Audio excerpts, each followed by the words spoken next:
சிறகடிக்காத சீரியலில் இனி என்ன நடக்க போகுதுன்னு தான் பார்க்க போகிறோம். இங்கே மனோஜும் ரோகிணியும் பயங்கர சந்தோஷமாக இருக்காங்க. கண்டிப்பாக நம்ம ஃபாரின் போயிடுவோம், ஒன்றுமே பிரச்சனை இல்லை அப்படின்னு சொல்லிட்டு இந்த சூழ்நிலையில் நம்ம இதுக்கு இடையில நம்ம தேனிலவுக்கு போயிட்டு வந்துடுவோமா அப்படிங்கிறாங்க. உடனே சரி மனோஜ், நம்மகிட்ட தான் பணம் இருக்குது, நம்ம போனா போயிட்டு வந்துடுவோம் அப்படிங்கிறாங்க. உடனே அவங்க அம்மாட்ட போய் சொல்கிறாங்க, அம்மா நானும் ரோகிணியும் தேனிலவுக்கு போக போகிறோம் அப்படிங்கிறாங்க. என்னடா கூறு பிடிச்ச, அவன் 48 நாள் விரதம் இருக்கா, இப்போ தேனிலவுக்கு போகிறல அப்படிங்கிறாங்க. இல்லைம்மா, நான் வந்து கொஞ்ச நாளில் கனடா போயிடுவேன், அங்கே போய் வேலைன்னு பார்க்க வேண்டியிருக்கும், அதனால் இப்போவுமே தேனிலவுக்கு போயிட்டு வந்தோம்னா ஒன்றுமே பிரச்சனை இல்லைன்னு நினைக்கம்மா அப்படிங்கிறாங்க. உடனே ரோகிணி சொல்கிறாங்க, ஆமாம் ஆண்டி, எங்கள் அப்பா தான் வெளியே வந்துட்டார்ல, அவர் வெளியே வந்து தானே பணம் அனுப்பியிருக்காரு, நீங்கள் ஆரம்பித்த வேண்டுதல் முடிஞ்சிட்டில்ல, இப்பவும் ஏன் வேண்டுதல்னு சொல்லிட்டு இருக்கீங்க அப்படிங்கிறாங்க. இல்லை ரோகிணி, ஒரு வேண்டுதல் ஆரம்பித்தா இடையில முடிக்கக்கூடாது, பார்வதி எப்படி தான் சொல்லியிருக்கா அப்படிங்கிறாங்க. உடனே முத்து காலில் உட்காந்து சூப்பர் அடி தூள் அப்படின்னுட்டு இருக்காரு. உடனே பாருங்கள் ஆண்டி, அந்த முத்துக்கு ரொம்பவே இதாகி போச்சு, திமிராகி போச்சு அப்படிங்கிறாங்க. அம்மா, அவனுக்கு கொஞ்சம் திமிராக இருக்குது, அவன் திமிர் அடக்கிறதுக்கு என் வீட்டுக்காரர் இருக்கார், அடக்குவார் விடு அப்படின்ட்டு இருக்காங்க. இந்த சூழ்நிலையில் ஆண்டி நாங்கள் போய்ட்டு வரட்டுமா அப்படிங்கிறாங்க. உடனே இல்லைம்மா, அதுக்கு வாய்ப்பு இல்லை அப்படின்ட்டு இருக்காங்க. உடனே மனோஜ் சொல்கிறாரு, அம்மா என்னோடய கடைசி ஆசைம்மா அப்படிங்கிறாங்க. என்னடா அப்படி பேசிகிட்டு இருக்க லூசு மாதிரி அப்படிங்கிறாங்க. இல்லைம்மா, நான் எவ்வளவோ ஆசைப்பட்டிருக்கேன், ஒன்றுமே நடக்கலை, இப்போ நான் ஃபாரின் போக போகிறேன், அதுவும் இப்போ ரோகிணி கூட நான் ஹனிமூன் போக போகிறதும் என் இனிய நினைவாக இருக்கணும், அதுக்கப்புறம் நான் வந்து லீவுக்கு தான் வந்து ரோகிணியை கூப்பிட வருவேன் அப்படிங்கிறாங்க. என்ன பண்ண சொல்கிற அப்படிங்கிறாங்க. இல்லை அங்கே ஒரு வேலையை ரெடி பண்ணிவிட்டு உனக்கு தங்க இடமும் ரெடி பண்ணிட்டு தான் வருவேன், அது வரைக்கும் ஒரு இனிய நினைவு வேணுமாம்மா அப்படிங்கிறாங்க. உடனே அந்த முத்து எந்திக்காரு சுபா விட்டு, ஆமாம் நீ பெரிய தேசிய தலைவர், உனக்கு இனிமையான நினைவுகள்லாம் வேணும், சத்தங்கண்டாமல் வேலைக்கு போய் உழைச்சி பொண்டாட்டி பிள்ளையை காப்பாற்ற வெளியே போகிற அப்படிங்கிறாங்க. எனக்கு தெரியும்டா, அவன் வேலையை பாரு, நான் என்ன உனி மாதிரி சாதாரண டிரைவரா அப்படிங்கிறாங்க. இது மீனாவை கேட்டுருது. அவர் என்ன சாதாரண டிரைவராவா, அவராவது உழைச்சி சாப்பிடுதாரு, இவ்வளோ நாள் நீங்கள் பார்க்கில் படுத்து தூங்கி சும்மா சோம்பேறியெல்லாம் வாங்கிட்டு இருந்தீங்களா, அது நினைவு இல்லையா, இன்னும் நீங்கள் வேலைக்கு போகிறேன்னு தான் சொல்லிகிட்டு இருக்கீங்க, அதை முற்படியாக நீங்கள் ஒரு வேலையை பார்த்து ஒரு ரூபா காசு சம்பாத்தியம் பண்ணுங்கள், அப்புறம் என் வீட்டுக்காரன் நீங்கள் கிண்டல் பண்ணுங்கள் அப்படிங்கிறாங்க. உடனே விஜயா சொல்கிறாங்க, ஆமாம் அவன் புருஷனை எதுவும் சொன்னால் போதுமே, உடனே வரிஞ்சு கட்டிட்டு வந்துடுவியே அப்படிங்கிறாங்க. அத்தை, என் புருஷனை யார் தப்பாக பேசணும்னு நான் வந்து கேள்வி கேட்க தான் செய்வேன், என்னையும் யாரும் கேட்டால் அவர் என்ன விட்டுக்கிட்ட பார்த்துட்டா இருக்காரு அப்படிங்கிறாங்க. சபாஸ் மீனா, சபாஸ், வா நம்ம சாப்பிடுவோம் அப்படின்னு சொல்லிட்டு போய் சாப்பிட்றாங்க. உங்களுக்கு ஒரு துமுறாயிருச்சு, சமையலுக்கு வேலைக்கு ஆள் வச்சு திமுறாயிருச்சு அப்படிங்கிறாங்க. ஏம்மா, எல்லோரும் சேர்ந்து தான் வேலைக்கு ஆள் வச்சுருக்கோம், மீனா தொழில் டெவலப் பண்ண ஆரம்பிச்சிட்டா, இன்னும் வீட்டு வேலையே செய்ய முடியாது, உங்கள் மற்ற மருமகளும் வேலை செய்ய மாட்டாங்க, அப்படி இருக்கும்போது வீட்டுக்கு வேலைக்கு ஆள் வச்சு தானே முடியும், இல்லை நீங்கள் பார்க்க முடியுமா அப்படிங்கிற. நான் ஏன்டா பார்க்கணும் அப்படிங்கிறாங்க. அதாம்மா, நீங்கள் பார்க்கலங்கிறதுக்காக தான் வேலைக்கு ஆள் வச்சுருக்கு, ஒன்றும் பிரச்சனை இல்லை, வந்தாக்கா காலையிலே சமையல் பண்ணி வச்சுட்டு போயிட்டாங்க, சாப்பிட போகிறோம், அப்புறம் வந்துட்டு மதியம் இந்த அக்கா வந்து ரெடி பண்ணி வைப்பாங்க, மதியமும் சாப்பிட போகிறோம், நைட்டும் சாப்பிட போகிறோம், சாப்பிட்டுக்கிட்டே இருக்க போகிறோம் அப்படிங்கிறாங்க. விஜயாவுக்கு சரியான கடுப்பாகுது. ரோகிணி, அதெல்லாம் நீங்கள் மறந்துடுங்க, வேறு எங்கேயாவது லோக்கலில் போயிட்டு வரணும்னா போயிட்டு வாங்க அப்படிங்கிறாங்க. என்ன ஆண்டி சொல்கிறீங்க, இந்த வெயிலுக்கு கொடைக்கானலோ ஊட்டியோ போனால் கொஞ்சம் நல்லா இருக்குன்னு பார்த்தோம் அப்படிங்கிறாங்க. எம்மா, அவ்வளோ தூரம்லாம் போகக்கூடாது அப்படிங்கிறாங்க. ஆண்டி, அப்போ ஃபேமிலியோடு வேணால் போயிட்டு வருவோம் அப்படிங்கிறாங்க. அவ்வளோ காசு எங்கே இருக்குது அப்படிங்கிறாங்க. இருக்குது ஆண்டி, எங்கள் அப்பா அனுப்பியிருக்காங்க, அதுக்குன்னு சேர்த்து தான் அனுப்பியிருக்காங்க அப்படிங்கிறாங்க. அப்படியே அவங்க அப்பா தேனிலவுக்கு போதுக்கு அனுப்பியிருக்காரா, சரி இந்த விரதம் முடியலையே, நானும் இந்த கொடை காலத்தில் எங்கேயாவது போயிட்டு வரலான்னு தான் பார்க்குறேன், நீ விரதம் இருக்கிறதுனால ஒன்றும் செய்ய முடியாது, நம்மளே சைவ சாப்பாடு சாப்பிட்டுட்ருக்கோம் அப்படிங்கிறாங்க. உடனே ரோகிணி சொல்கிறாங்க, ஆண்டி நான் ஒரு நேரம் சாப்பிட்டுக்கிட்டு என்னால் விரதம் இருக்கவும் முடியல, அதுபோக 48 நாள் இருக்கவே முடியாது, மனோஜும் ஃபாரின் போயிடுவார், அவர் இருந்தாலாவது எனக்கு கொஞ்சம் ஹெல்ப் பண்ணுவார் அப்படிங்கிறாங்க. உடனே முத்துக்கு சாப்பிட்ட இடத்துல சிரிப்பு வருது. அவன் என்ன ஹெல்ப் பண்ணான் மீனா அப்படிங்கிறாங்க. எங்க நீங்கள் வாயை வச்சுட்டு சும்மா இருங்களேன் அப்படிங்கிறாங்க.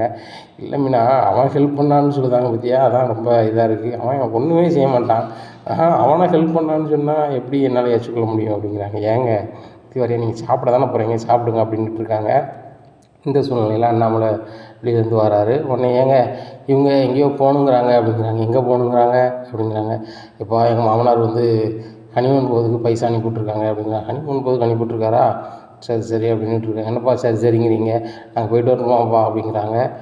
உங்கள் அம்மா அதுக்கு ஐடியா வச்சுட்டு போகலாம், நம்மகிட்ட கேளுங்க அப்படிங்கிறாங்க. அம்மா வந்து போகக்கூடாதுன்னு சொல்லிட்டாங்க, ரோகிணி வந்து விரதம் இருக்காங்க, அதனால் போகக்கூடாது அப்படிங்கிறாங்க. அம்மா சொல்கிறது கரெக்டு தானே, விரதம் இருந்தால் போகக்கூடாதுல்ல, 48 நாள் முடியணும்ல, அதான் குடும்பத்துக்கு நல்லது, இன்றைக்கி நீ விரதம் இருக்க போய் தானே உனக்கு நல்ல காரியம் நடக்கு அப்படிங்கிறாங்க. எப்பா அதெல்லாம் சொல்லுறது சரிதான்ப்பா, நானும் வயசு பையன் தானேப்பா, 4 இடம் போகணுன்னு ஆசையாக இருக்கும்லப்பா அப்படிங்கிறாங்க. அது வந்து 48 நாள் முடிஞ்ச பிறகு போ அப்படிங்கிறாங்க. எப்பா அதுக்கு முன்னாடியே நான் வந்து ஃபாரின் போயிடுவேன் அப்படிங்கிறாங்க. உறுதியாயிருச்சா? ஏஜென்சியில் பணத்தை கட்டிட்டியா அப்படிங்கிறாங்க. இல்லைப்பா ஏஜென்சி லீவு, அவங்க இப்போ திறந்தோன்னே நான் கட்டிடுவேன். கட்டினதுலேருந்து ஒரு 3 நாளில் போகலான்னு முன்னாடி சொன்னாங்க, போயிடுவேன் அப்படிங்கிறாங்க. எல்லாம் கட்டி முடிஞ்ச பிறகு இதை பேசு, ஃப்ரீயாக விடு, பார்த்துக்கலாம் அப்படிங்கிறாங்க. உடனே ரோகிணி நினைக்கிறாங்க, இனிமேல் நம்மளை வெளியே அனுப்ப மாட்டாங்க அப்படின்னு சொல்லிட்டு ரூமை பார்த்து போயிடுறாங்க. பின்னாடியே மனோஜ் போயிடுறாரு. இந்த சூழ்நிலையில் முத்து சொல்கிறாரு, நம்மகிட்டப்பா மனுஷன் வெயிலில் எப்படி போக வரேன்னு சொல்லி அங்கங்கே நம்ம அலறிட்டு கிடக்கும், அவன் தேனிலவுக்கு போகணுங்க அப்படிங்கிறாங்க. டேய் சும்மா இருடா அப்படிங்கிறாங்க. அப்பா நீங்களும் சாப்பிடுவாங்க அப்படிங்கிறாங்க. சரிப்பா நான் வரேன் அப்படின்னு சொல்லிட்டு நம்மளை போய் சாப்பிட்றாரு. மீனா செமையாக இருக்குல்ல அப்படிங்கிறாங்க. ஆமாம் மாமா நல்லாயிருக்கு, இந்த சமையல்காரியாக்கா இந்த சமையல்காரியாக்கா நல்லா சமையல் பண்ணுவாங்க அப்படிங்கிறாங்க மீனா. மாமா சாப்பிடுங்க வேலையெல்லாம் எப்படி போயிட்டுருக்கு அப்படின்னு கேட்குறாங்க மீனாட்ட. மாமா நீங்கள் கடை எடுத்து கொடுத்ததுலேருந்து தொழில் சூப்பராக போய்ட்டுருக்கு, பூ வியாபாரம் ஆன்லைன்லேயும் நல்லா இருக்குது, அது போக கடையிலையும் நல்லா இருக்குது அப்படிங்கிறாங்க. இதை கேட்க ரொம்ப சந்தோஷமாக இருக்குது. முத்து எதுவும் ஹெல்ப் பண்ணுறானாமா அப்படிங்கிறாங்க. அவர் ஹெல்ப் பண்ணாமல் ஒன்றுமே நடக்காது அப்படிங்கிறாங்க. முத்துக்கு ரொம்பவே சிரிப்பு. சரி ஒருத்தருக்கு ஹெல்ப் பண்ணிக்கோங்க அப்படிங்கிறாங்க. நீங்கள் ஹெல்ப் பண்ணுவீங்கன்னு தெரியும், இருந்தாலும் என் கடமை நான் சொல்ல வேண்டியது அப்படிங்கிறாங்க. ஏங்க அவங்க பெரிய கப்பலை வாங்கி விற்காங்க, இந்த பூவை கட்டி விற்றுக்கிட்டு பெரிய வியாபாரமாங்க அப்படிங்கிறாங்க. விஜயா அதுவும் ஒரு தொழில் தான், அதுவும் ஒரு வருமானம் தான். ஏன்னா அடுத்த நிலைக்கு அவங்க போயிருக்காங்க. ஒரு சாதாரண ஒரு தள்ளுவண்டி கடை வச்சுருந்தாங்க, நடமாடும் பூக்கடை வச்சாங்க, இப்போ கடை எடுத்து நடத்தாங்க. அடுத்த லெவலுக்கு போவாங்க. அதையும் நீ பார்க்க தான் போகிற அப்படிங்கிறாங்க. நானும் பார்க்க தான் போகிறேன் அப்படிங்கிறாங்க. ஆமாப்பா கண்டிப்பாப்பா அந்த தொழிலில் கண்டிப்பாக ஜெயிப்போம், நான் போராடம் விளம்பரம் கொடுத்துட்ருக்கேன். மீனா நம்ம ஏரியாவில் இப்போ ஃபேமஸ் ஆகிட்டாலாப்பா அப்படிங்கிறாங்க. ஆமாம் பயங்கர ஃபேமஸ் அப்படிங்கிறாங்க. நீங்கள் சொன்னாலும் ஃபேமஸ் தான். மாதம் 2 கல்யாணம் 3 கல்யாணத்துக்கு அவள் வந்து பூ அலங்காரத்துக்கு கொடுக்குறா. அதுபோக ரெகுலர் ஆர்டர் வச்சுருக்கா, கோயில் ஆர்டர் எடுத்திருக்கா. இது மாதிரி என்னென்னலாமா செஞ்சிட்ருக்கா. அவள் தனி ஒரு மனுஷன் செஞ்சிட்ருக்கா, சம்பளத்துக்கு ஆள் போடாமல். நல்ல நாளுக்கு கெட்ட நாளுக்கு தான் வந்து ஆட்கள் வராங்க கூடுதலாக. மற்றபடி கம்மியான வேலையாக இருந்தால் அவளே செஞ்சிடுறா. அப்படி அவளுக்கு தன்னம்பிக்கை இருக்குது, அவள் கண்டிப்பாக ஜெயிப்பா, சின்ன பிள்ளைலேருந்தே கட்டிகிட்டு இருக்காளாப்பா, ஜெயிச்சிருவா அப்படின்ட்டு இருக்காங்க. ஆமாம் ஜெயிப்பா, அப்படி ஜெயிப்பான்ட்டு வீட்டு வேலையே செய்ய விடாமல் நீங்கள் அனுப்பிட்டியா, இப்போ வீட்டு வேலை அப்புறம் அப்படி எப்படி கிடக்கு அப்படிங்கிறாங்க. உடனே அண்ணாமலை சொல்கிறாங்க, பசியா உனக்கு கை வலிக்கும் கால் வலிக்குங்களா. ஆமாம் என்ன செய்ய வயசானா அப்படி தானே அப்படிங்கிறாங்க. வயசாகிட்டலாம், அவன் கொஞ்சம் வேலை செஞ்சால் கை கால் வலிக்காது, கொஞ்சம் பழைய பாத்திரங்கள்லாம் கழுவு அப்படிங்கிறாங்க. என்னங்க பாத்திரத்தை நான் கழுவணுமா அப்படிங்கிறாங்க. கல்யாணம் முடிஞ்ச புதுசில் நீ தானே வளர்க்குன, அதுக்கப்புறம் வேலைக்கு ஆள் வச்சாச்சு, அதுக்கு முன்னாடி நீ தானே செஞ்ச அப்படிங்கிறாங்க. உங்கள் அம்மா என்னை செய்ய விடலை அப்படிங்கிறாங்க. எங்கள் அம்மா செய்ய விடலையா, அப்படியே எங்கள் அம்மாட்ட கேட்டால் தெரியும் அப்படிங்கிறாங்க. உடனே மனோஜ் வந்து குசுன்னு பேசிகிட்டு இருக்காரு. உடனே என்ன மனோஜ் அப்படிங்கிறாங்க. இல்லை பக்கெட் பிரியாணி ஆர்டர் பண்ணுவோமா அப்படிங்கிறாங்க. மனோஜ் எனக்கும் சாப்பிட்ணுன்னு ஆசை தான், ஆனால் வந்து நம்ம வீட்டில் அது முடியாதில்ல அப்படிங்கிறாங்க. உடனே சரி நம்ம வெளில போய் நைஸாக போய் சாப்பிடுவோம் அப்படிங்கிறாங்க. சரி மனோஜ் பிறப்பு அப்படிங்கிறாங்க. 2 பேரும் பிறப்பிட்டு நைஸாக வெளில போகிறாங்க. உடனே விஜயா கேட்குறாங்க, எங்கே போகிறீங்க 2 பேரும் அப்படின்னு கேட்குறாங்க. இல்லைம்மா பார்லர் வரைக்கும் போக வேண்டியிருக்கு அப்படின்னு மனோஜ் பதிலளிக்கிறார். அவள் பார்லர் போகணுன்னா நீ பதிலளிச்சிட்டு இருக்க அப்படிங்கிறாங்க. இல்லைம்மா நானும் பார்லர் வரைக்கும் போக வேண்டியிருக்கு அப்படிங்கிறாங்க. ஓ நீ வந்து வெளிநாட்டு போகிறது வரைக்கும் பார்லர் மெயின்டெனன்ஸ் பண்ணாலும் நினைக்கும், சரி போய்ட்டோம் அப்படிங்கிறாங்க. பார்த்தீங்களாங்க என் பிள்ளைக்கு பொறுப்பை அப்படிங்கிறாங்க. ஆமாம் பயங்கர பொறுப்பு தான் அப்படின்ட்டு இருக்காங்க. என் முத்து சொல்கிறாரு, ஏன்பா பருப்பு எடுக்காமல் இருந்தால் சரி தான் அப்படிங்கிறாங்க. ஏங்க இவங்க எதுக்கு எடுத்தாலும் அவனை கிண்டல் பண்ணிகிட்டே இருக்காங்க அப்படிங்கிறாங்க. நான் ஏன் கிண்டல் பண்ண போகிறேன், நடக்கிறத தான் சொல்லுவேன். மீனா வண்டிக்கு நேரம் நான் போய்ட்டு வரேன் அப்படின்னு சொல்லிட்டு அவர் கிளம்பிடுறாரு. உடனே அவங்களும் பின்னாடியே மீனாவும் கிளம்பிடுறாங்க. என்ன அவன் ஆஃபீஸர் போனோன்னா நீ பின்னாடியே போகிற அப்படிங்கிறாங்க. அதான் நான் கடைக்கு போகிறேன் அப்படிங்கிறாங்க. ஓ பெரிய கடை, போய்ட்டு வா அப்படிங்கிறாங்க. உடனே அண்ணாமலை சொல்கிறார், நீலாம் எதுவும் நினச்சிக்கிடாதம்மா, அவள் புத்தி அப்படி தான், சிறு புத்தி தான், நீ போய்ட்டு வாமா அப்படிங்கிறாங்க. மீனா பூக்கடையில் போய் கடுமையான வியாபாரம் நடக்கு பார்க்காங்க. ஆன்லைனில் புக்கிங் நிறைய வருது. அப்போ முத்துக்கு ஃபோன் அடிக்காங்க, எங்கள் ஆன்லைன் புக்கிங்க்கு ஒரு ஆளை போட்டுருவாங்க அப்படிங்கிறாங்க. மீனா ஆன்லைன் புக்கிங்க்கு ஆள் போட்டால் தான் முடியும், எனக்கு நான் அன்றைக்கே சொல்லணும்னு நினச்சேன், நான் சொன்னால் நீ என்னமோ செய்வேன்னு சொல்லுவேன்னு தானே சொல்லலை, ஒரு ஜென்ஸ் ஒன்று போட்டுருவோமா அப்படிங்கிறாங்க. சரிங்க அப்படிங்கிறாங்க. ஆள் எதுவும் இருக்கா, நான் பார்க்கணுமா அப்படிங்கிறாங்க. இல்லை எங்கள் அம்மாட்ட சொல்லியிருக்கேன், அவங்ககிட்ட இன்னொரு முறை சொன்னால் ரெடி பண்ணி கொடுத்துருவாங்க அப்படிங்கிறாங்க. உடனே நேராக முத்து மீனா அம்மாவை பார்க்க போகிறாங்க. அத்தை வணக்கம், மீனா சீத்தா வணக்கம் அப்படிங்கிறாங்க. வாங்க உட்காருங்க அப்படிங்கிறாங்க. அந்த பூக்கடையில் சேர் போட்டிருக்கல, சரி ரைட்டு, நம்ம பூக்கடைக்கு கொஞ்சம் ஆள் தேவைப்படுது, ஒரு ஆள் தேவைப்படுது அப்படின்னாங்க. ஆமாம் மீனாக்கா பேசுனாங்க அப்படிங்கிறாங்க சீதா. மருமகனே நீங்கள் தொழில் பண்ணுறது ரொம்ப சந்தோஷம், எனக்கு ரொம்ப பெருமையாக இருக்குது அப்படிங்கிறாங்க. நான் பண்ணல, உங்கள் மக தான் பண்ணுறா, நான் ஹெல்ப் பண்ணுறேன் அவ்வளோதான் அப்படிங்கிறாங்க. நீங்கள் இல்லைன்னா இந்த அளவுக்கு வளர்ந்து வந்திருக்க முடியாது அப்படிங்கிறாங்க. இல்லை அப்பாவும் உதவி பண்ணாங்க அந்த கடை எடுக்கிறதுக்கு, இல்லைன்னா இந்த அளவுக்கு வந்திருக்க முடியாது அப்படிங்கிறாங்க. ரொம்ப சந்தோஷம் மருமகனே. ஒரு பையன் இருக்கான், அவன் காலேஜ் முடிச்சிருக்கான். ஆனால் பூ வியாபாரத்தை பற்றி நல்லாவே தெரியும், என் குடும்பத்தில் எல்லாருமே பூ கட்டுறவங்க தான். அவன் வந்து வேணால் பைக்லேயே போய் டெலிவரி பண்ணிடுவான் அப்படிங்கிறான். லைசன்ஸ்லாம் வச்சுருக்கான் அப்படிங்கிறாங்க. லைசன்ஸ் இருக்கா, ஒன்றும் பிரச்சனை இல்லை, நாளைக்கு நாள் வர சொல்லுங்கள், சம்பளம் எவ்வளோ பார்ப்பல அப்படிங்கிறாங்க. நீங்கள் கொடுக்குறத கொடுங்க அப்படிங்கிறாங்க. இல்லை இல்லாத அவங்களுக்கு கட்டுமான சம்பளம் எவ்வளவோ அதை கொடுத்துருவோம் சொல்லிடுங்க அப்படிங்கிறாங்க. சரி மருமகனே அப்படிங்க, அப்போ நாளையிலேருந்து வர சொல்லிடுங்க அப்படிங்கிறாங்க. சரிங்கிறாங்க. உடனே மீனாவுக்கு அங்கேருந்தே ஃபோன் அடிக்கிறாரு வந்து, மீனா ஆன்லைன் நம்ம பூ விற்கிறதுக்கு ஆள் ரெடி பண்ணியாச்சு, என்ன நடமாடும் பூ கடைக்கு ஆள் ரெடி பண்ணியாச்சு, ஆள் வந்துடும், ஒன்றும் பிரச்சனை இல்லை, நீ கடையை பார்த்துக்கோ. கடையிலையுமே பூ கட்டுறதுக்கு முகூர்த்த நேரத்தில் நம்ம வந்து கண்டிப்பாக 2 ஆளை போடணும் அப்படிங்கிறாங்க. சரிங்க, அது முகூர்த்த நேரத்தில் மட்டும் நம்ம பார்த்துக்கலாம், மற்ற நேரத்தில் நம்ம ஆட்களை போட்டோம்னா சம்பளம் வேஸ்ட்டாக கொடுக்க வேண்டியிருக்குங்க அப்படிங்கிறாங்க. ஆமாண்ணே, அதுவும் சரி தான், நம்மளே 2 ரூபா காசு கிடைக்குமா தானே கஷ்டப்பட்டு கிடக்கோண்ணே அப்படிங்கிறாங்க. இந்த சூழ்நிலையில் இவங்க 2 பேரும் பார்லர் போகிறோன்னு சொல்லிட்டு நேராக ஒரு ஹோட்டலுக்குள்ளே போகிறாங்க. அங்கே போய் பிரியாணியை கட்டுன்னு கட்டுறாங்க. கட்டிட்டு மனோஜ் சாப்பிட்டு ரொம்ப நாளாச்சு, சிக்கன் பீஸு அது இதுன்னு சாப்பிட்டு ரொம்ப நாளாச்சு, நல்லா சாப்பிட்றாங்க. மனோஜ் சொல்கிறாரு, சாப்பிடு, நீ என்ன எவ்வளோ நாளும் சாப்பிடு, நம்மகிட்ட தான் பணம் 27 லட்ச ரூபா இருக்க அப்படிங்கிறாங்க. மனோஜ் கத்தாத, யாரும் கேட்டு யாரும்பி சொல்லிடுறாங்க அப்படிங்கிறாங்க. இந்த சூழ்நிலையில் ஹோட்டலில் சாப்பிட்டு வெளில வராங்க. முத்து பார்த்துடுறாங்க. ஹோட்டலில் உத்து பார்க்குறாரு, அசைவ உணவகம்னு போட்டிருக்கு. இதை பார்த்த முத்துக்கு பயங்கர சிரிப்பு. வீட்டில் என்னன்னா விரதம் இருக்கேன்னு சொல்லிட்டு இந்த பிள்ளை பயங்கர பில்டப்பாக படம் போட்டுட்ருக்கு. இங்கே என்னன்னா அசைவ ஹோட்டலில் புகுந்து விளையாடுது. இதுதான் பார்லரா அப்படின்னு சொல்லிட்டு, பார்லரை இந்த ஹோட்டல் உள்ளே மாற்றிட்டீங்களா அப்படிங்கிறாங்க. டேய், இது ஹோட்டலாடா, இது பார்லராடா, ஹோட்டல்டா அப்படிங்கிறாரு மோனோஜி. இதெல்லாம் ஒன்று நல்லா தெரியுது, அந்த பொண்ணு விரதம் இருக்குது, வீட்டில் மட்டும்தான் அது பத்திய சாப்பாடு தான் சாப்பிடணும்னு உங்களுக்கு தெரியாதா அப்படிங்கிறாங்க. இங்கேயும் பத்திய சாப்பாடு தான் கொடுக்காங்க அப்படிங்கிறாங்க. கொடுப்பாங்க, அசைவ சாப்பாடு கொடுப்பாங்க, வீட்டுக்கு வாங்க கச்சேரி இருக்குது அப்படிங்கிறாங்க. வீட்டில் போய் சொல்லிதாடா அப்படிங்கிறாங்க. நான் ஏன்டா சொல்ல போகிறேன், விரதம் இருந்தால் உண்மையாக இருக்க சொல்லு, இந்த விரதத்துலேயாவது உங்கள் வீட்டம்மாவை அப்படிங்கிறாங்க. இன்றைக்கி சரியான காண்டாவது, நம்ம எங்கே போனாலும் இவன் வந்துடுறானே அப்படின்னு சொல்லிட்டு இந்த சூழ்நிலையில் முத்துக்கு ஒரு ஃபோன் பண்ணுறது. செல்வம் ஃபோன் அடிக்கிறாரு. முத்து, இந்த மாதிரி நம்ம வந்து பாண்டிச்சேரி வரைக்கும் ஒரு ஆஃபர் பண்ணியிருக்கு, வா போகலாமா அப்படிங்கிறாங்க. உடனே நான் மீனாட்ட கேட்டு சொல்கிறேன் செல்வம் அப்படிங்கிறாங்க. முதல்லலாம் நீ யார்ட்டையும் கேட்க மாட்டேன், இப்போ என்ன யார்ட்டையும் கேட்கணுங்க அப்படிங்கிறாங்க. இல்லை, அவள் இனி நம்பி தான் பூக்கடை நடத்துகிறா, அவளுக்கு காலையில் பூ எடுக்கணும் வைக்கணும் இந்த மாதிரிலாம் இருக்குல்ல, நான் அவன்கிட்ட கேட்டு தானே முடிவெடுக்க முடியும் அப்படிங்கிறாங்க. சரி நண்பா, பயங்கர மாற்றங்கள் தான், சரி கேளு அப்படிங்கிறாங்க. உடனே மீனாட்ட கேட்குறாங்க. மீனா, இன்றைக்கி ஒரு பாண்டிச்சேரிக்கு ஆர்டர் ஒன்று இருக்குது, நான் சவாரி ஒன்று போண்டியிருக்கு, போட்டா அப்படிங்கிறாங்க. சரிங்க, நாளைக்கு கட்ட வேண்டிய பூவெலாம் இருக்குது, ஒன்றும் பிரச்சனை இல்லை, போயிட்டு வாங்க அப்படிங்கிறாங்க. போகும்போது கவனமாக போகணும் வரணும் அப்படிங்கிறாங்க. சரிம்மா கவனமாக தான் போவேன் அப்படின்னு சொல்லிட்டு செல்வத்துக்கு ஃபோன் அடிக்காரு. செல்வம், எனக்கு ஆர்டர் ஆயிடுச்சு. என்னடா ஆர்டர் ஆயிடுச்சு, என்கிட்ட ஆர்டர் கொடுத்துட்டாங்க, எங்கேனாலும் போகலான்னு சொல்லிட்டு பார்க்கலாமும் அப்படிங்கிறாங்க.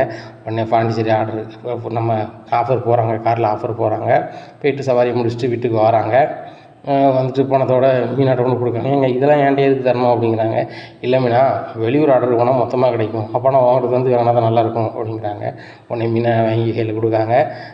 மீனா, இதை நீ பத்திரமா வை, எனக்கு என்ன வண்டிக்கு வந்து பெட்ரோல் போடுறதுக்கும் என் செலவுக்கும் தானே, மீதி எல்லாம் வீட்டு செலவுக்கு எல்லாமே நீனே பார்த்துக்கிறேன், நான் டியூ கட்டுறது மட்டும்தான் நான் பார்த்துட்ருக்கேன் இப்போதைக்கு அப்படிங்கிறாங்க. ஏங்க, நீங்கள் வேலை பார்க்குறீங்க, நான் வேலை பார்க்குறேன்னு பிரித்து பேசுகிறீங்க, நம்ம 2 பேரும் சேர்ந்து தானே இந்த பூக்கடையில் பார்க்குறோம், நான் பூ கட்டுறேன், பூவை வாங்கிட்டு வர்றது நீங்கள் தான் வாங்கிட்டு வரீங்க, டெலிவரி பண்ணதுக்கு சில நேரம் நீங்கள் தான் போகிறீங்க, சில ஆர்டர் நீங்கள் தான் பிடிச்சி கொண்டு தரீங்க, அப்போ நம்ம 2 பேருமே சேர்ந்து தான் அந்த பூக்கடையை நடத்துகிறோம் அப்படிங்கிறாங்க. அப்படியே வேணாம், நம்ம 2 பேர் தான் நடத்தோமா அப்படிங்கிறாங்க. ஆமாம், 2 பேர் தான் நடத்துகிறோம், லாபத்துலையுமே பங்கு உண்டு அப்படிங்கிறாங்க. மீனா, என்னை முத்து சிரிக்கிறாரு. ரொம்ப சந்தோஷம் மீனா, நீ பூக்கடை நடத்துறதுனால ரொம்ப சந்தோஷமாக இருக்க, வீட்டில் இருக்கும்போது ரொம்ப சுகமாக இருப்பேன், இப்போ தான் நீ பார்க்க அழகாக இருக்குது அப்படிங்கிறாங்க. மீனாவுக்கு ரொம்ப வேகமாக இருக்கீங்க, ஆட்களாக வராங்க, நீங்கள் வேறு கிண்டல் பண்ணாதீங்க அப்படிங்கிறாங்க. உடனே சரி நான் கிண்டல் பண்ணல அப்படின்ட்டு இருக்காங்க. இந்த சூழ்நிலையில் ரோகிணி பார்லரில் போய் வேலை பார்க்குறாங்க. அவங்க ஓனர் சொல்கிறாங்க, நீங்கள் மாதிரி ஒழுங்காக வரமாட்டேறீங்க ரோகிணி, நான் நிறைய நாள் விசாரிக்கிறேன், சிசிடிவிலையும் பார்க்குறேன், நீங்கள் வந்து வரவே இல்லை, நீங்கள் வீட்டில் இருந்தே சமாளிக்கிங்க போல், உங்களை நம்பி தானே நான் அந்த ரெஸ்டாரண்ட்டுக்கு உங்களை நம்பி தானே இந்த பார்லரை கொடுத்துருக்கேன், நீங்கள் தானே மேனேஜ்மெண்ட் பார்க்குறீங்க, நீங்களே இப்படி பண்ணால் வேலை பார்க்குறவங்க எப்படி சரியாக பண்ணுவாங்க, நம்ம பார்லர் வந்து ஏகப்பட்ட கம்ப்ளைண்ட்டாக இருக்குது. முதல்ல வந்து இந்த பார்லர்லேருந்து எந்த புகாரும் வராது. ஏன்னா பார்லர் பார்க்கறதுலே சூப்பராக நீங்கள் தான் பார்க்கீங்கன்னு சொல்லி உங்கள்கிட்டயே பலமுறை நான் சொல்லியிருக்கேன். ஆனால் இப்போ அப்படியே ஆப்போசிட்டாக இருக்குது. எல்லாருமே இந்த பார்லரை குறை சொல்கிறாங்க. இந்த பார்லருக்கு போனால் திருப்தியாக பண்ணி விட மாட்றாங்க. அது போக நம்ம போய் உட்காந்துருக்கும்போது ஸ்டாஃபும் லேட்டாக தான் வராங்க, வைக்காங்க, சர்வீஸ் சரியில்லை அப்படி இப்படின்னு சொல்லிட்டு சொல்கிறாங்க. அதனால் சரியில்லை ரோகிணி, கரெக்டாக பண்ணுங்கள். உங்களுக்கு வேலை செய்ய விருப்பம் இல்லை அப்படின்னா நின்றுங்க ரோகிணி அப்படிங்கிறாங்க. உடனே மனசுக்குள்ளே நினைக்காங்க, நான் கொஞ்ச நாள் தானே வந்துட்டு வேலைக்கு வர போகிறேன், நான் தான் கனடா போக போகிறேனே, சரி இருக்கிற வரைக்கும் நான் சமாளிக்கிறேன் அப்படின்னு சொல்லிட்டு, படம் இன்னும் அந்த மாதிரி நடக்காது அப்படின்னு சொல்லிட்டு பேசுகிறாங்க. சரி பார்த்துக்கோங்க, இல்லைனா பார்லரில் உங்களுக்கு வேலை இருக்காது பார்த்துக்கோங்க அப்படின்னு சொல்லிட்டு அவங்க கிளம்புறாங்க. உடனே உனக்கு எவ்வளோ திமிரு, என் பார்லரே என்கிட்ட வாங்கிட்டு என்னையே வேலைக்கு வச்சுட்டு என்னையே நீ வந்து மட்டம் தட்டி பேசுறியோ, நான் யாருன்னு பார்க்கல, நான் யாருன்னு நான் காட்டுதேன் பாரு, கனடா போக போகிறேன், கனடாவில் போய் பார்லர் வைக்க போகிறேன் பாரு அப்படின்னு மனசுக்குள்ள நினைக்காங்க. இந்த சூழ்நிலையில் அந்த ஓனர் போயிடுறாங்க. அப்புறம் வித்யா வராங்க. வித்யா வந்து ஏடி நீ கொஞ்சம் அழகுபடுத்தி விடுறீ அப்படிங்கிறாங்க. டேய் இப்போ தாண்டி ஓனர் வந்துட்டு போயிருக்கா, மறுபடியும் ரிட்டன் வந்தான்னு வச்சுக்கோ, உனக்கு நான் பண்ணிகிட்டு இருந்தேன், ஃப்ரெண்டுக்கெலாம் சும்மா ஓசியாக தான் பண்ணிகிட்ருக்கியோ வச்சுட்ருக்கியோம்பா, நான் கனடா போகிறது வரைக்கும் கொஞ்சம் சமாளிக்கணும்டி அப்படிங்கிறாங்க. ஓ கனடா போகிறேன், மனோஜ் வந்து கனடாவில் வேலை ரெடி பண்ணிட்டாரா அப்படிங்கிறாங்க. வேலை தான் ரெடியாக இருக்கடி, பணத்தை கட்டணுன்னு போயிட வேண்டியதான் அப்படிங்கிறாங்க. அப்போ கட்டிட வேண்டியதானே அப்படிங்கிறாங்க. இப்போ பார்த்தா அந்த ஏஜென்சி ஓனருக்கு ஏதோ ஃபங்க்ஷன் போல் அவர் வந்து லீவ் விட்ருக்காரு, வந்த உடனே அதை கட்ட போகிறோம், கட்டிட்டு நாங்கள் கனடா போகிறோம், இங்கெல்லாம் சரி வராது, இன்றைக்கி விரதத்தை முடிச்சாச்சு அப்படிங்கன்னா. விரதத்தை முடிச்சாச்சா? ஆமாம், மனோஜ் நானும் போய் ஹோட்டலில் போய் அசைவம் சாப்பிட்டோம் அப்படிங்கிறாங்க. பாரேன் அப்படிங்கிறாங்க. ஆமாம், அக்கௌண்ட்டில் தான் 27 லட்ச ரூபா இருக்குல்ல, அதான் ஒரே சாப்பாடு அப்படிங்கிறாங்க. 27 லட்ச ரூபாயும் சாப்பிட்டே முடிச்சிடாதடி அப்படிங்கிறாங்க.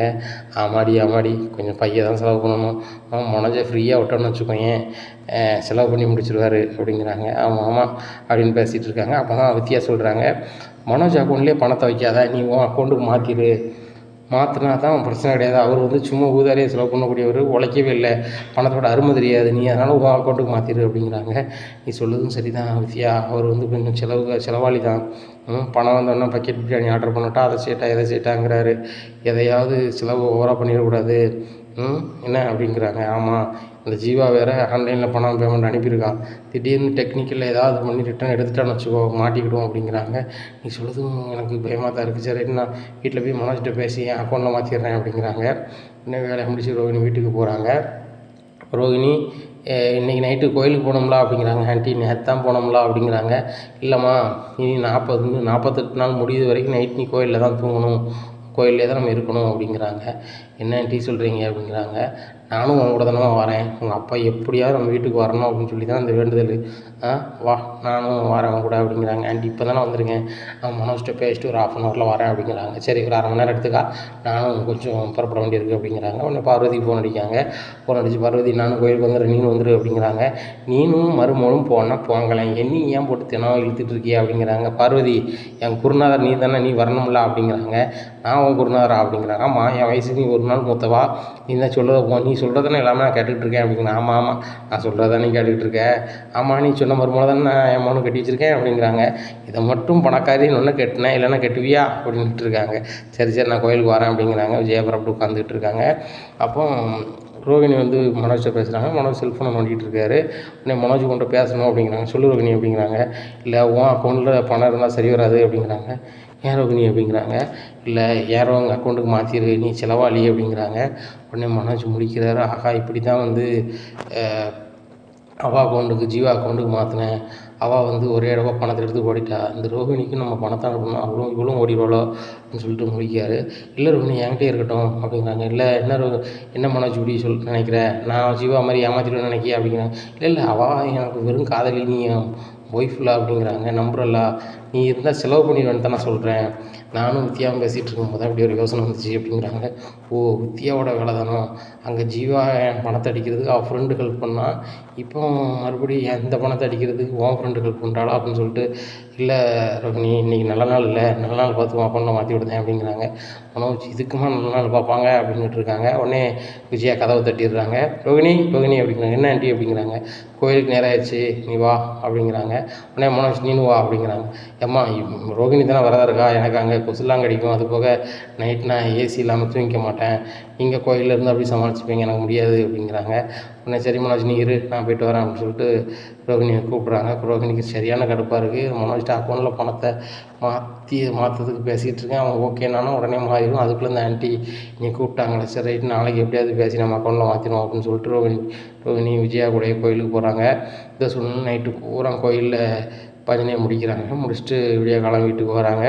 வந்தோடனே பார்லருக்கு போகணும், இல்லைன்னா வேலையை விட்டு பாடிடுவாங்க, இல்லைன்னா வேலை மனோஜ் ஃபாரின் போது மட்டும் வேலை இல்லாமல் போயிட்டுனா அசிங்கம் தான் அப்படின்னு நினைக்காங்க ரோகிணி. காலையிலே வேலைக்கு போயிடுறாங்க. இந்த சூழ்நிலையில் பார்லர் ஓனர் வந்து பண கஷ்டத்தில் ரொம்ப சங்கடப்படுறாங்க. வேறு ஒரு தொழில் பண்ணணும், இந்த பார்லர் வருமானம் காண மாட்டேங்குது அப்படின்னு சொல்லிட்டு ரொம்ப ஃபீல் பண்ணிகிட்ருக்காங்க. அப்போது ஒரு விளம்பரம் கொடுக்குறாங்க, டிவிலையும் விளம்பரம் கொடுக்குறாங்க, பேப்பர்லேயும் கொடுக்குறாங்க. இந்த மாதிரி எனக்கு இத்தனை பார்லர் இருக்குது, இந்த நேமில் இருக்குது, இந்த நேமோடு சேர்த்து இந்த பார்லர் எல்லாத்தையுமே கொடுக்க போகிறோம், இதை வாங்கி நடத்துறதுக்கு தகுதியான ஆட்கள் வேணும் அப்படின்னு சொல்லி விளம்பரம் பண்ணுறாங்க. அதுக்கப்புறம் ஒரே மாதர் சங்கத்தில் இருக்கிறாங்க. அந்த மீட்டிங்க்கு வந்து ஸ்ருதியோட அம்மாவும் போகிறாங்க. அப்போ எல்லாருமே ஃப்ரெண்ட்ஸாக பேசிக்கிறாங்க. அப்போ ஸ்ருதியோட அம்மா கேட்குறாங்க, என்ன உங்கள் பார்லர்லாம் விற்க போகிறீங்க, உங்கள் பிராண்டடெல்லாம் விற்க போகிறீங்கன்னு சொல்லிட்டு பேப்பர் விளம்பரம் வந்துருக்கு, உண்மைதானா அப்படிங்கிறாங்க. ஆமாம், ஃபாரினில் ஒரு பிஸ்னஸ் பண்ணோம், அது கொஞ்சம் லாஸ் ஆயிடுச்சு, அது கொஞ்சம் பணம் தேவைப்படுது, அதனால் இந்த எல்லாத்தையுமே கொடுத்துட வேண்டியதான், இழுத்து செய்ய முடியல அப்படிங்கிறாங்க. அப்போ இது எல்லாத்தையும் மொத்தமாக கொடுக்க போகிறீங்களா இல்லை தனித்தனியாக கொடுக்க போகிறீங்களா அப்படிங்கிறாங்க. எப்படியோ தனித்தனியாக கொடுத்தாலும் உங்களுக்கு பிரச்சனை இல்லை, மொத்தமாக கொடுத்தா கம்மியாக கேட்பாங்களே அப்படிங்கிறாங்க. அதுவும் சரிதான், நீங்கள் ஏதாவது தொழில் எடுத்து பண்ணலாம்ல அப்படிங்கிறாங்க. ஆமாம், அவருக்கும் 1 வருஷத்தில் ரிட்டையர்ட் ஆகிடுவார் ரயில்வேல அப்படிங்கிறாங்க. அப்போ ஒரு பிஸ்னஸ் எடுத்து நீங்கள் பண்ண வேண்டியதானே அப்படிங்கிறாங்க. கண்டிப்பாக பண்ணணும், அதை என்ன பண்ணணும்னு தெரில அப்படிங்கிறாங்க. நான் தான் பார்லர் வைக்க போகிறேன், நீங்கள் வேணால் பார்லர் வாங்கிடுங்க அப்படிங்கிறாங்க. உடனே நீங்கள் சொல்கிறது யோசனை நல்லா தான் இருக்குது, நான் அவர்கிட்ட கேட்டு சொல்லுதானே அப்படிங்கிறாங்க. உடனே இல்லை, நீங்கள் எந்த பிரான்ச் எடுத்துக்கிறீங்க அப்படிங்கிறாங்க. உடனே இல்லை நான் அவர்கிட்ட கேட்டு சொல்கிறேன் அப்படிங்கிறாங்க. சரி கேட்டு சொல்லுங்கள் அப்படிங்கிறாங்க. நேராக அங்கே போகிறாங்க, வீட்டுக்கு போகிறாங்க, சுதா வீட்டுக்கு போகிறாங்க. அப்போ வாசுதேவன்கிட்ட கேட்குறாங்க, நீங்கள் ரயில்வேலேருந்து வேலைக்கு ரிட்டையர்ட் ஆக போகிறீங்க, ரிட்டையர்ட் ஆன பிறகு ஏதாவது உங்களுக்கு தொழில் இருந்தால் தானே வருமானம் வரும், நம்மளுக்கு கேரளாவில் ஏகப்பட்ட சொத்து இருக்குது, இருந்தாலும் சென்னையில் ஏதாவது வருமானம் வர மாதிரி பண்ணணும்ல அப்படிங்கிறாங்க. என்ன தான் செய்யணும்னு நினைக்கிற சுதா அப்படிங்கிறாங்க. இல்லை, எனக்கு தெரிஞ்சவங்க வந்து நிறைய பார்லர் வச்சுருக்காங்க, அவங்க ஃபாரினில் பிஸ்னஸ் பண்ணதுனால கொஞ்சம் லாஸ் ஆகிடுச்சான், இதை பூரா விற்க போகிறாங்க, உள்ள பார்லரை பூரா தனித்தனி பார்லராக விற்க போகிறாங்க. ஆனால் ஒவ்வொரு பார்லரும் நல்ல நேமிங்கான பார்லர், அதில் வேலை பார்க்குற பசங்க எல்லா பொண்ணுங்க எல்லாருமே வந்து அனுபவசாலிகள், அதனால் கண்டிப்பாக முதல் போட்டால் வீணாகாது அப்படின்ட்டு இருக்காங்க. சரி உனக்கு எந்த பார்லர் வாங்கன்னு நினைக்கிய வாங்க, ஒன்றும் பிரச்சனை இல்லை அப்படிங்கிறாங்க. இல்லைங்க உங்கள்கிட்ட கேட்காம இது செய்யக்கூடாதுல்ல அப்படிங்கிறாங்க. இல்லை, என் மக தான் நீ கேட்காம அவள் கல்யாணத்தை முடிச்சுக்கிட்டா, நீனா கேட்டு சரி ரைட்டு செய் அப்படிங்கிறாங்க. உடனே பார்லர் ஓனர் ஃபோன் அடிக்காங்க. எங்கள் வீட்டுக்கார் வந்து பார்லரை வாங்கிக்கலான்னு சொல்லிட்டாங்க, உங்களை எப்போ பார்க்குறது அப்படிங்கிறாங்க. நாளைக்கு காலையில் மீட் பண்ணலாம் மேடம் அப்படிங்கிறாங்க. காலையில் விடியுது. ஏதாவது சுதா வந்து அவங்கள போய் பார்க்குறாங்க. எந்த பிரான்ச்சை வந்து எனக்கு நீங்கள் கொடுக்கலான்னு இருக்கீங்க அப்படிங்கிறாங்க. உங்களுக்கு வந்து லாபம் சூப்பராக வரக்கூடிய பிரான்ச்சு, அது போக வேலை பார்க்குற ஸ்டாஃப் எல்லாமே வந்து ரொம்ப சூப்பரான ஆட்கள், பழைய அனுபவம் உள்ளவங்க, அது போக நல்லா நடத்துவாங்க, உங்களுக்கு ஒன்றும் பிரச்சனை இல்லை. ஆனால் என்ன, நீங்கள் ஓனருங்கிற முறையில் தினம் ஒரு வாட்டி போய் எட்டி பார்த்துக்கோங்க அப்படிங்கிறாங்க. கண்டிப்பாக அதுக்கு தானே நம்ம அந்த பார்லரை எடுக்கிறோம், சரி ரைட்டு அப்படின்னு சொல்லிட்டு, அது எவ்வளோ அமௌண்ட் சொல்கிறீங்க அது சொல்கிறீங்கன்னு கேட்குறாங்க. நான் வாங்கும் போதே 10 லட்ச ரூபான்னு வாங்கினேன், அந்த பொண்ணு 10 லட்ச ரூபா செலவு பண்ணியிருக்கு, எனக்கு வந்து என் நேம்லாம் இருக்குது, என் பிராண்டட் நேம்லாம் இருக்குது, அதெல்லாம் பார்த்துக்கோங்க அப்படிங்கிறாங்க. சரி அப்போ நீங்கள் ஃபைனலாக எவ்வளோ தான் சொல்கிறீங்க அப்படிங்கிறாங்க. ஒரு 30 கொடுங்க, எங்கள் நேமுக்கே உங்களுக்கு பயங்கரமாக ஓடும் அப்படிங்கிறாங்க. 30 லட்ச ரூபா சொல்கிறீங்களா, கொஞ்சம் குறைக்கலாம்ல, தெரிஞ்சவங்க தானே, நம்ம ஃப்ரெண்டு, அது வேறு கேரளா வேறு, நம்மளுக்கு பாரம்பரியம், நம்மளுக்கு குறைக்கக்கூடாதா அப்படிங்கிறாங்க. சரி ஒரு 5 ரூபா குறைச்சிக்கோங்க, 25 கொடுங்க அப்படிங்கிறாங்க. சரி 25 ரூபா ரெடி பண்ணிடலாம் அப்படின்னு சொல்லிட்டு நேராக அவர்கிட்ட பேசுகிறாங்க. ஏங்க 25க்கு முடிச்சிருக்கேன் அப்படிங்கிறாங்க. சரி 25 தானே, கம்மியாக தான் முடிச்சிருக்கேன், சரி ரைட்டு, அது எந்த பிரான்ச்சு என்ன வரும் அப்படின்னு கேட்குறாங்க. இவங்க சொல்கிறாங்க, அந்த பார்லர் தான் ரோகிணி வேலை பார்க்குறாங்க. இந்த சூழ்நிலையில் அந்த பார்லரில் வேலை பார்க்குறவங்க எல்லாரையும் பார்க்கணும், உங்கள்கிட்ட அறிமுகப்படுத்துகிறேன் அப்படின்னு சொல்கிறாங்க அவங்க.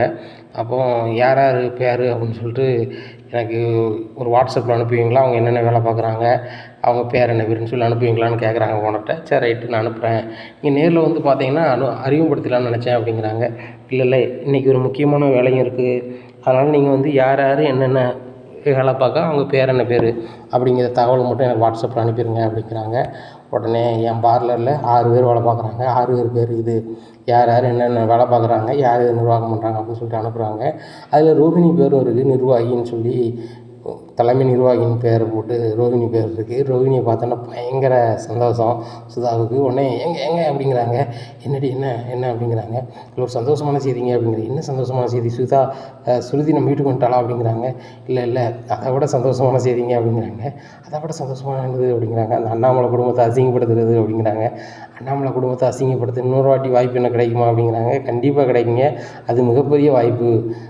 உங்கள் கையால் தான் நீங்கள் பண்ண போகிறீங்க அப்படிங்க. என் கையால் பண்ண போகிறேன்னா அப்படிங்கிறாங்க. ஆமாங்க, நம்ம ஒரு பார்லர் விலைக்கு வாங்கியிருக்கோம்ல அப்படிங்கிறாங்க. ஆமாம், அந்த பார்லரில் தான் அண்ணாமலையோட மருமக வேலை பார்க்கா.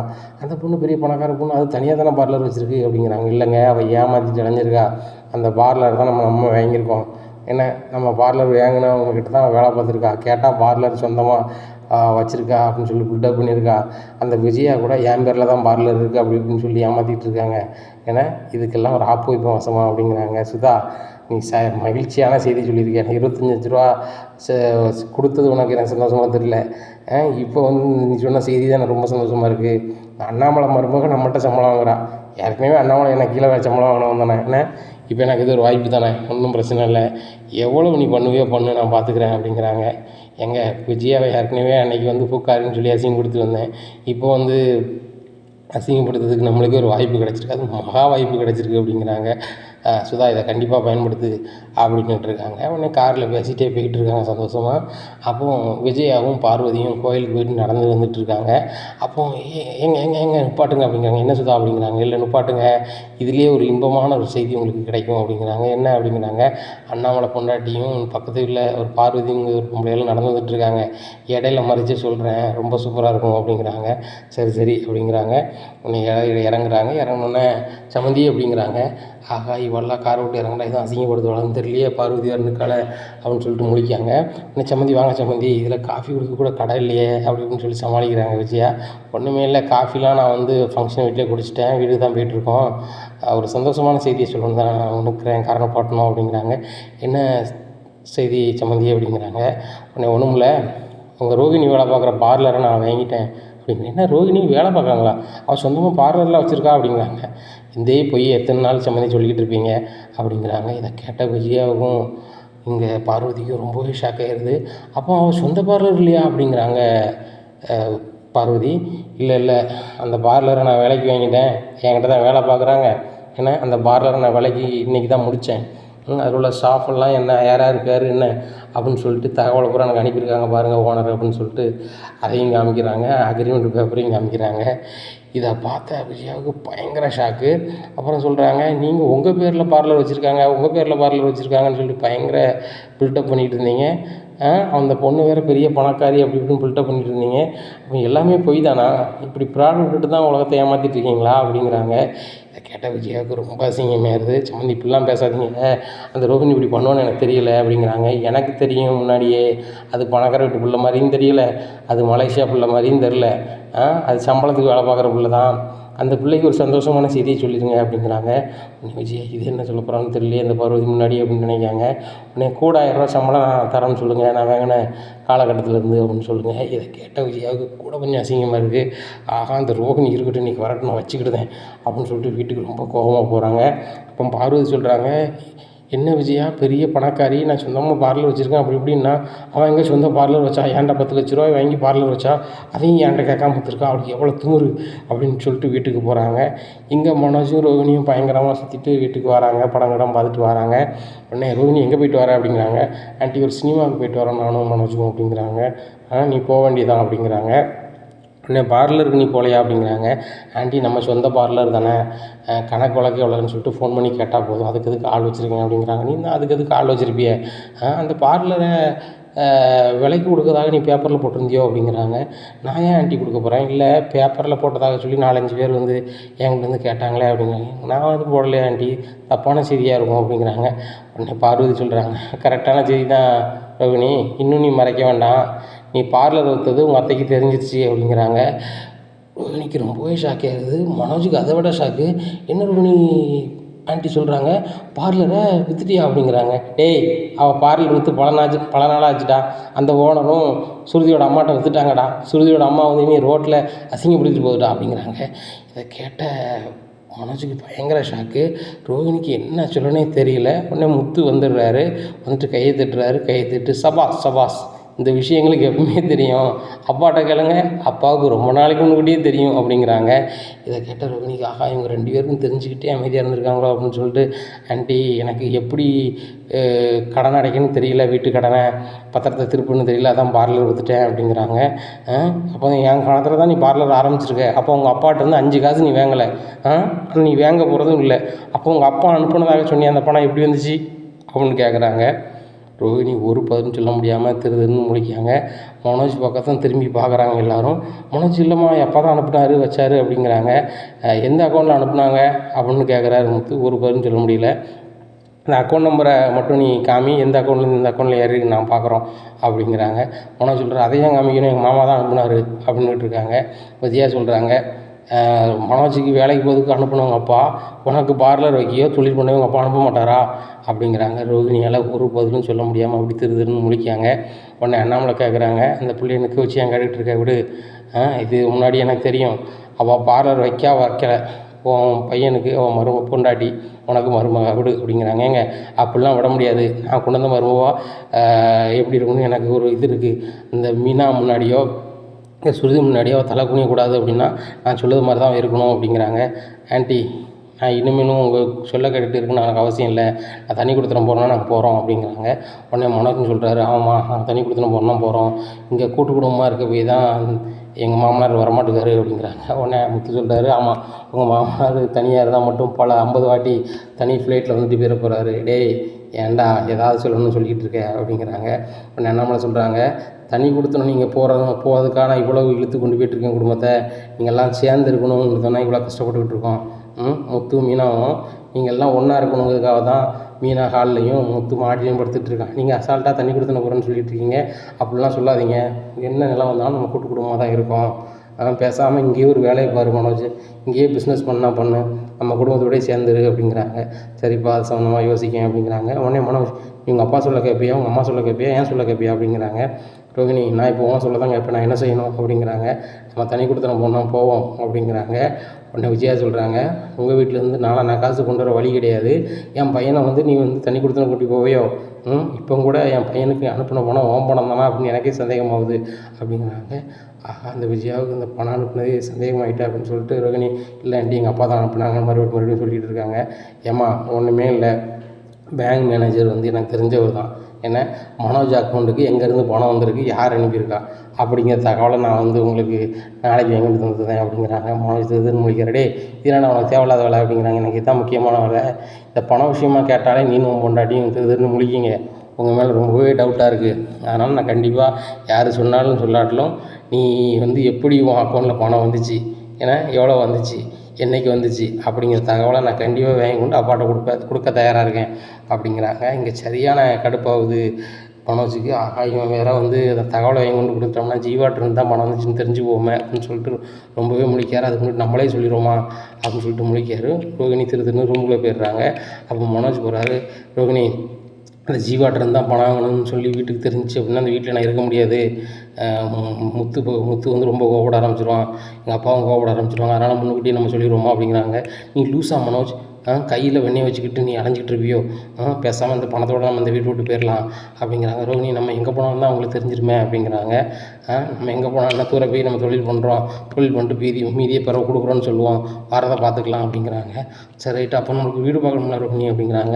அது தற்சமயத்தில் நம்ம வித்யா வீட்டில் போய் இருந்துக்குவோம் அப்படிங்கிறாங்க. வித்யா வீடு தான் நம்ம அம்மாவுக்கு தெரியும், அதுபோல் முத்துக்கு தெரியுமே அப்படிங்கிறாங்க. முத்துக்கு தெரியும் அது வேறையா, சரி நான் எப்படியாவது ஒரு வீடு பார்க்குறேன் அப்படின்னு சொல்லிட்டு நேராக வித்யாவுக்கு ஃபோன் அடிக்கிறாங்க. வித்யா அவசரமாக ஒரு வீடு இருந்தால் பாருடி அப்படிங்கிறாங்க. உடனே ஃபோன் பண்ணி நைட்டு வீடு பாருன்னா எப்படி பார்க்க முடியும் அப்படிங்கிறாங்க.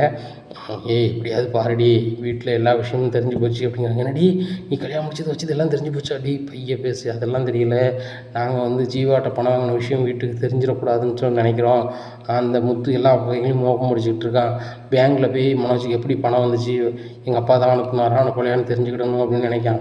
உண்மையிலே அங்கே போய் தெரிஞ்சுக்கிட்டா அப்படின்னா உண்மை நல்லா தெரிஞ்சிடும், அதுக்கப்புறம் இந்த வீட்டில் எங்கள் பாச்சா எடுபடாது, அதனால் நீ தயவு செய்து ஏதாவது வீடு பார்த்துரு அப்படிங்கிறாங்க.